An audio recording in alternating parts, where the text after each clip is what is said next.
do it is play hockey. So I'll tell you right now, we're going to play a bit of hockey. That's what we're going to do. We're going to be talking about Jim's passion. We're going to be talking about what Jim likes to do the best and what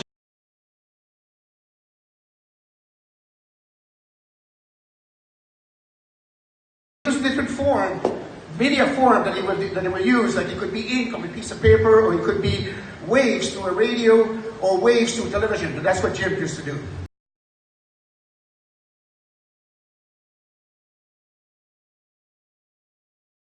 I'm a short little Frenchman. I'm a little fat now. When I came here, I was not so fat. I was in shape. I was young. I was, about 23 years old.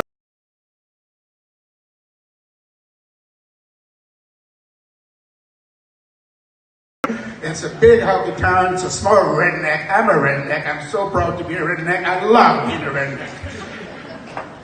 And so what happened? I grew up there. I played a lot of hockey.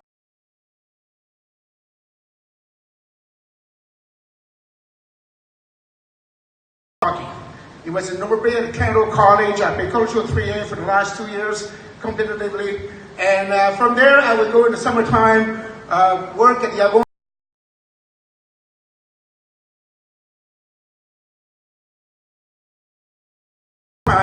and there was a hockey school there, which actually one of the most famous hockey schools in Canada, where Jay Gretzky actually went to that hockey school. So again, we would play hockey all summer and all that stuff. It was all good.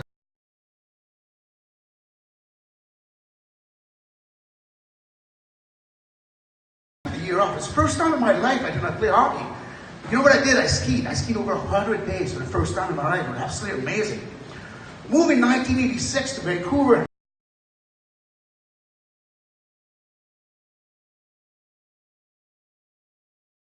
His brother that owned the Black Forest. And I had the amazing privilege of meeting Maurice Lavoie. And Maurice Lavoie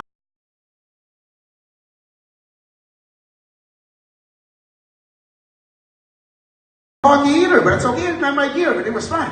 And then I found out that small little redneck town called Squamish, and logging the redneck town, just like going on up in the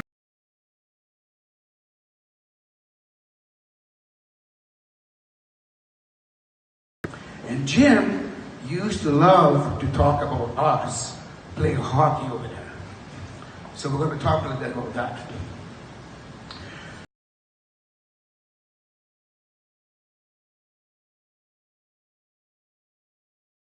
My hockey style was a bit aggressive, somewhat dirty, but I did have some speed. Some of the guys are really laughing here. They still remember that.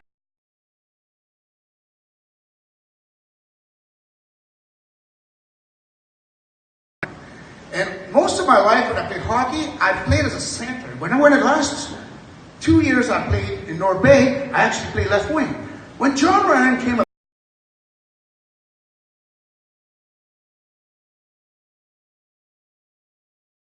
deal with John. I said, John, I'm going to give you my position, and I'll tell you what's going to happen here. I'm going to be flying on the wing, and what you're going to do, you're going to give me the puck, I'm going to run into the end of their zone, and I'm either going to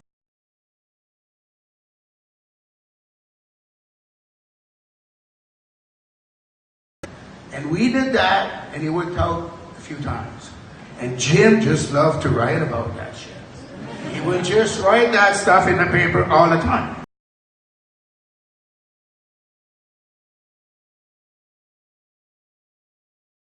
Checking the guys, I'm punching the guys. The craziest thing about that lake too is like being a redneck town is Squamish is you are actually allowed to fight. This is a non.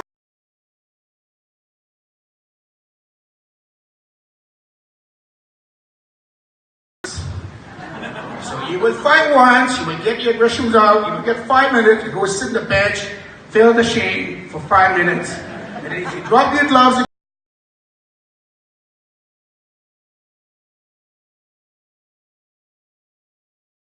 The games would get quite aggressive.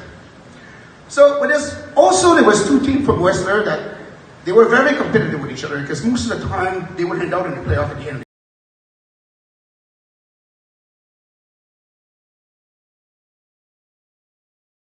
Where the Winterhawks and Buffalo Bill Sabres would play against each other. So we are playing this game, everything is good.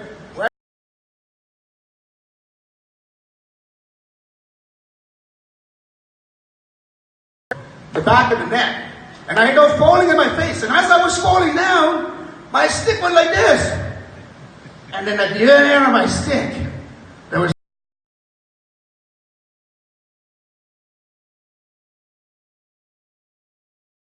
a moment. So what I did when I moved to Worcester, because my mom was a little worried about me being so far away from home, I bought her a subscription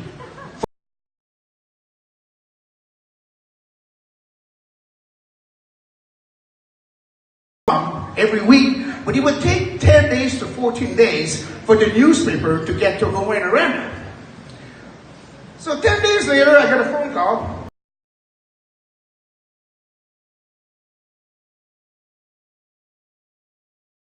Great, skiing, we're playing hockey.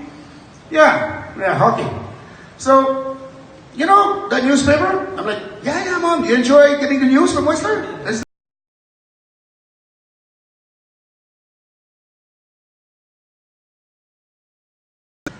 I'm like, yeah, why? She's like, well, there's this guy, Jim Monahan. I'm like, who? I didn't even know Jim.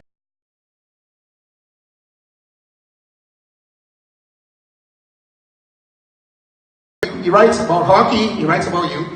He writes about you, being aggressive. He writes about you getting penalty. And right now I'm looking at the paper and there's a picture of you.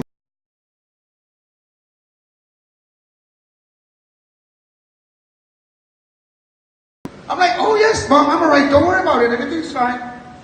So anyway, I hang up the phone and I just go, my God, that was entertaining.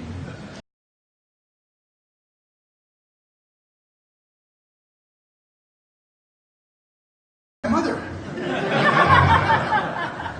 So I get in the room, we're getting dressed this evening, I'm looking around, I tell the boys a story, everybody's hysterical in the room, laughing their head off, nothing.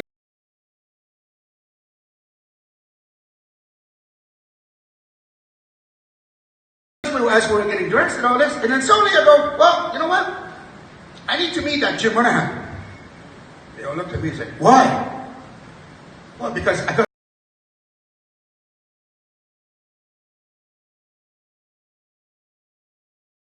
no, I need to tell him. All right, so they're like, well, Jim Monahan is the guy in the stand all the time. He's always here. He's got a photographer with him. He takes pictures. He writes about us in hockey and all this stuff.